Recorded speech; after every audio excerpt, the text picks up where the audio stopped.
आदरणीय प्रधानमंत्री जी, परम दोस्त, आपका स्वागत है, हार्दिक स्वागत है इस कार्यक्रम की रचना के लिए और मुझे घर पे बुलाने के लिए। मैं आपका बहुत बहुत आभार व्यक्त करता हूँ। भारत के वज़ीर-ए-आज़म नरेंद्र मोदी मॉस्को पहुंचे हैं और प्रेसिडेंट पुतिन ने उनको अपनी रहायशगाह पे बुलाया है। मतलब उनके साथ कोई ऑफिशियल डील नहीं किया, उनको अपनी रहायशगाह पे बुलाया। घर में बुलाना अमूमन सदर वज़ीर-ए-आज़म सरकारी रहायशगाहों पे लेके जाते हैं, लेकिन वो ज़ाती तौर पर उन्होंने बुलाया। तो इस वक्त जो इंटरनेशनल मीडिया आउटलेट्स पे जो सबसे बड़ी खबर है वो ये है कि भारत के वज़ीर-ए-आज़म नरेंद्र मोदी मॉस्को पहुंचे हैं और प्रेसिडेंट पुतिन ने उनको अपनी रहायशगाह पे बुलाया है। मतलब उनके साथ कोई ऑफिशियल डील नहीं किया, उनको अपनी रहायशगाह पे बुलाया। घर में बुलाना अमूमन सदर वज़ीर-ए-आज़म सरकारी रहायशगाहों पे लेके जाते हैं, लेकिन वो ज़ाती तौर पर उन्होंने बुलाया।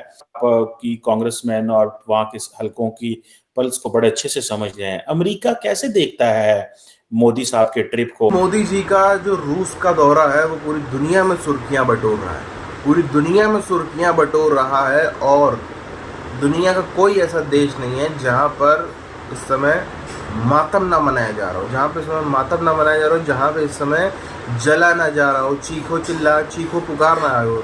कोई भी दुनिया का देश आप देख लो, कोई अमेरिकन लॉबी, चाइनीज लॉबी, हर तरफ जो है वो इस बात से परेशान है कि क्यों ऐसा हो रहा है। चाइना इस बात से परेशान है कि यार रूस को तो हम अपना दोस्त मानते हैं, रूस को हमने अपना इतना सब कुछ किया, रूस को हमारे संग में दोस्ती करनी चाहिए, लेकिन रूस जो है वो हमारे दुश्मन इंडिया के संग में जा रहा है। चाइना को इस बात का दुख है, अमेरिका को भी कहीं ना कहीं इसी बातों की तकलीफ है। लेकिन पूरी दुनिया आज क्लोजली वॉच कर रही है इस इवेंट को, और इस पर जो है वो ये तैयारी कर रही है कहीं और कोई बड़ी डील ना कर ले इंडिया और रूस।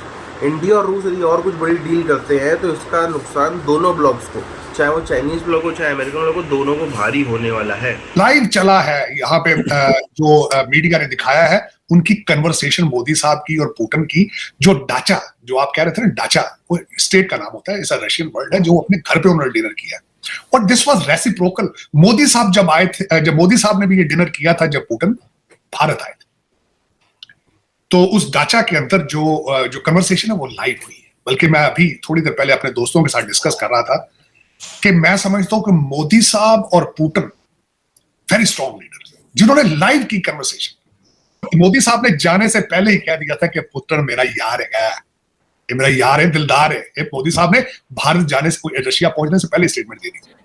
दूसरा, उन्होंने सर जो प्रोटोकॉल दिया है, नागोरो उसका नाम है, जो डेप्यूटी है जिसने रिसीव किया है, ये वही बंदा है जिसने प्रेसिडेंट शी को रिसीव किया था। तो originally indirectly Russia has acknowledge India as equal as China और मे बी बिगर। एक तो ये सिग्नल चला गया है। जो उसके अलावा कुछ मसाइल इस वक्त दोनों ममालिक को है वो डिस्कस करेंगे। सबसे बड़ा मसला तो डिस्कस करेंगे, 8 बिलियन रूबल्स पड़ा है रशिया का आपके इंडियन बैंकों में, वो डिस्कस किया जाएगा कि उसको हम किस तरह यूज करें। उसके बाद ये बताना यहां जरूरी है कि 60% आज भी जो भारत असला लेता है वो रशिया। दूसरी दो चीजें मजीद डिस्कस की जाएंगी डिफेंस के हवाले से। इस वक्त S-400 सिस्टम जो है वो डिलेड है, उसको डिस्कस किया जाएगा। तीसरा जो है, भारत का इस वक्त रशिया जाना सबसे बड़ा ऑब्जेक्टिव ये था डिस्कस करना, जो रशिया और चाइना एक दूसरे के करीब होते जा रहे हैं। इस चीज को जामन करेगा कि रशिया के जो भी रिलेशनशिप चाइना के साथ होंगे, लेकिन they will maintain their exclusive relationship with India. वो जो रशिया और चाइना का जो चीजें आपस में अलायंस बढ़ता जा रहा है, उसको डिफ्यूज करने के लिए कल ये चीजें होंगी। तीसरी चीज मैंने अगले दिन भी आपको बताया था चीमा साहब, जो तीसरी चीज इसमें आएगी, जो मेरे अमेरिकन भाईजान के ऊपर आखिरी तमाचा होगा भारत का, वो ये होगा कि चाइना और भारत अपने बॉर्डर चीजों को सेटल कर लेंगे, रिलेशनशिप बेहतर कर लेंगे, आप फारग हो जाएंगे, आप फिर तालियां बजाते दुबई और लंदन की सड़कों पर। बड़े प्लाजे आपने दुबई में बनाए सिर्फ इस वजह से, लंदन में बड़ी प्रॉपर्टी बनाई सिर्फ, ओए इंडिया ये कर देंगे वो कर देंगे, ये जहाज आ रहा है, हमने जहाज बना लिए, हमने जहाज चाइना के साथ इकट्ठे बना लिए, हमने टैंक बना लिए, फला स्वाब बनाया, सिर्फ कौम को बेवकूफ बनाया और आपने क्या बनाना था। लेकिन चीमा साहब ये तो हाल था इस ट्रिप का, और इस ट्रिप को मैं समझता हूं कि इस लैंडमार्क ट्रिप है। Indian prime minister Narendra Modi को प्रेसिडेंट पुतिन ने ग्रैंड वेलकम दिया है। एक ऐसा warm welcome, grand welcome, red carpet welcome Modi साहब को दिया गया है जो तारीख का हिस्सा बन गया। पुतिन ने मोदी को जब रिसीव किया तो उसके बाद वो उनको अपने घर लेकर गए और प्रेसिडेंट पुतिन ने पर्सनल टूर दिया है प्राइम मिनिस्टर नरेंद्र मोदी को अपने घर का। ऐसा हर एक के साथ नहीं होता। प्रेसिडेंट पुतिन ने प्राइम मिनिस्टर नरेंद्र मोदी के लिए शाम की चाय का एहतमाम अपने घर के टेरेस में किया हुआ था।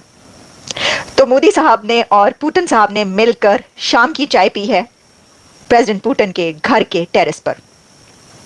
और सिर्फ यही नहीं, बल्कि प्रेसिडेंट पुतिन ने प्राइम मिनिस्टर नरेंद्र मोदी को अपने घर का चक्कर लगवाया और गोल्फ कार्ट में बिठाकर उनको अपने साथ वो अपने घर फिराते रहे, सैर करवाते रहे।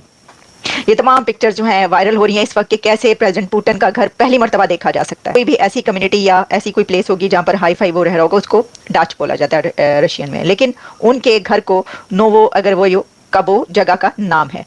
तो वहां पर उनको वो एक दूसरे से बगलगीर होते हुए मोदी साहब और पुतिन साहब गले मिलते हुए हर जगह पर दिखाई दे रहे हैं। कैसे हाथ में हाथ डाले वो फिर रहे थे और प्राइम मिनिस्टर नरेंद्र मोदी उनके घर का उनके साथ टूर कर रहे थे। फिर पुतिन मोदी को अपने स्टेबल में भी लेकर गए। स्टेबल्स में वहां पर जो स्टेबल हाउस होता है, घोड़े, जो बड़ा शौक है क्योंकि पुतिन को घोड़ों का, तो उन्होंने अपने घोड़े दिखाए। मैं एक तो इस दौरे समिट के बारे में भी पहले बताता हूँ कि ये सालाना समिट है, ये 2021 से हो रही है। 2000 पहले मोदी साहब एज ए गुजरात के चीफ मिनिस्टर भी आ चुके हैं और वाजपेयी भी साहब यहाँ आए थे। दूसरा, ये 1560 मिनट का दौरा है, 26 घंटे का 1560 मिनट का दौरा दुनिया के लिए बहुत इंपॉर्टेंट है। अगर मैं खुले लफ्जों में कहूं तो ये वेस्ट के मुंह के ऊपर तमाचा है, और बड़ा सही तमाचा मारा है मोदी के। 2000 केजी के बम भी लेता है और मुंह पे थप्पड़ भी मारता है। इन हालात में मोदी साहब is a nationalist leader, nationalist. उन्होंने भारत के फायदे के लिए गए हैं। वो वहां पे लंदन की प्रॉपर्टी का डिस्कस अपने लिए नहीं गए डिस्कस करने, या दुबई के प्लाजों के लिए नहीं गए। और दिस वाज रेसिप्रोकल। मोदी साहब जब आए थे, जब मोदी साहब ने भी ये डिनर किया था जब पुतिन भारत आए थे, तो उस ढांचा के अंदर जो कन्वर्सेशन है वो लाइट हुई है। बल्कि मैं अभी थोड़ी देर पहले अपने दोस्तों के साथ डिस्कस कर रहा था कि मैं समझता हूं कि मोदी साहब और पुतिन वेरी स्ट्रॉन्ग लीडर, जिन्होंने लाइव की कन्वर्सेशन। बाबा बाइडेन ये कन्वर्सेशन लाइव कर सकता है? कोई दुनिया प्रेसिडेंट ही कर सकता है। अमेरिका परेशान है इस वक्त, बौखलाहट हो चुकी है, शिप से चूहे भागने शुरू हो चुके हैं। कहते हैं ना, शिप जब डूबता है चूहे सबसे पहले भाग रहे हैं चूहे इस वक्त। उसकी वजह यह है कि डीप स्टेट डोनाल्ड ट्रंप को नहीं आने दे रही, ना आने देंगे। वो दंगे करा देंगे, अमेरिका जला के राख कर देंगे, डोनाल्ड ट्रंप को नहीं आने देंगे। मिलिट्री इंडस्ट्रियल कॉम्प्लेक्स अपने जोर लगा रहा है। मोदी जी का ये जो रूस का दौरा है, ये इकलौता ऐसा इवेंट देखा गया है इस पूरी की पूरी, मैं बहुत ही केयरफुली ये बात कह रहा हूँ, इस पूरी की पूरी शताब्दी में ये पहला ऐसा इवेंट है। या मोदी जी जब रूस जाते हैं तो इस तरह के इवेंट्स सिर्फ और सिर्फ ऐसे इवेंट्स होते हैं दुनिया में सबसे अलग, जिसपे अमेरिकन लॉबी भी पूरी की पूरी देखती है, क्लोजली वॉच करती है, और अंदर ही अंदर जलन होती है अमेरिकन लॉबी को। साथ ही साथ जो चाइनीज़ लॉबी है उसको भी वो भी वॉच करती है, उसको भी अंदर ही अंदर जलन होती है। वरना दुनिया में कहीं भी देख लो, मोदी जी कहीं भी जाए, दुनिया का कोई भी लीडर कहीं भी जाए, कभी भी दोनों लॉबीज़ एक साथ में जो है वो चिढ़ती नहीं है, और दोनों लॉबीज़ एक साथ में इतना ज़्यादा जो है इतना क्लोजली वॉच नहीं करती कि क्या हो रहा है, हमें सब कुछ जानना है। ये सिर्फ से तब होता है जब इंडिया और रूस के बीच में कुछ बात हो। हम सबको पता है आज जो रूस है, कहने को तो वो कहीं ना कहीं हमको चाइनीज़ ब्लॉक की तरफ झुका, और अगर अमेरिका वर्सेस चाइना की बात करें तब तो कहीं ना कहीं उसका टिल्ट चाइनीज़ ब्लॉक की तरफ लगता है। मगर मैं आपसे बड़ी साफ तरह से ये बात कह सकता हूँ कि जो रूस है वो एक सॉवरेन अलग ही तीसरा ब्लॉक है। ये है कि वो ज़्यादा किसी से लड़ता भिड़ता नहीं, वो सिर्फ किससे लड़ता भिड़ता है, जो उसकी सोवियत कंट्रीज़ जो उसी के यूएसएसआर से अलग हुए हैं, जो यूक्रेन हो गया, जो बाकी हो गए। इसके अलावा आप कहीं भी नहीं सुनेंगे। आप कभी फ्रांस से, जर्मनी से, यूके से, फलाने से, टिमकाने से, इन सब जापान से कभी नहीं सुनेंगे कि रूस इन सब देशों से अभी लड़ रहा हो।